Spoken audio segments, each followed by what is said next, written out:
آپ دیکھ رہے ہیں کرائم ڈاؤن نیوز ایچ خبر شامل کرتے ہیں حافظ آباد سے ہمارے کرائم رپورٹر سید وسیم شاہ کی رپورٹ کے مطابق ایس ڈی او وابڈا نمبر 1 محمد احمد نے گفتگو کرتے ہوئے سید وسیم شاہ سے کہا کہ بجلی چور قومی مجرم ہیں، ان کو کسی صورت معاف نہیں کیا جائے گا اور جو ان کے سہولت کار ہیں ان کو بھی معاف نہیں کیا جائے گا۔ ایس ڈی او وابڈا نمبر 1 کا کہنا تھا ان کے دروازے 24 گھنٹے عوام کے لیے کھلے ہیں، ان کو کسی سفارش کی ضرورت نہیں، میں میرٹ اور شفافیت پہ یقین رکھتا ہوں۔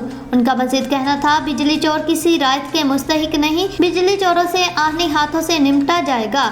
دوران گفتگو انہوں نے بتایا کہ ان کے پاس صارفین کی مشکلات کا کوئی بھی ایشو ہو، غریب لوگوں کے بلوں کی فوری درستگی کے احکامات جاری کرتے ہیں، جبکہ بروقت بل ادا نہ کرنے والوں کو بھی ریلیف دیتے ہوئے اقساط کا حکم صادر کرتے ہیں۔ لوگوں کی شکایات کو مد نظر رکھتے ہوئے ایس ڈی او وابڈا نمبر 1 محمد احمد نے جانی نقصانات سے بچنے کے لیے گھروں کے اوپر سے گزرنے والی تاروں کو فوراً ہٹانے کی یقین دہانی کروائی۔ ان کا مزید کہنا تھا لوگوں کی مشکلات کو فوری حل کیا جائے گا، سستی لاپرواہی ہرگز برداشت نہیں کروں گا۔ اب تک کے لیے اتنا ہی، دیکھتے رہیں کرائم ڈاؤن نیوز ایچ ڈی۔ اللہ حافظ۔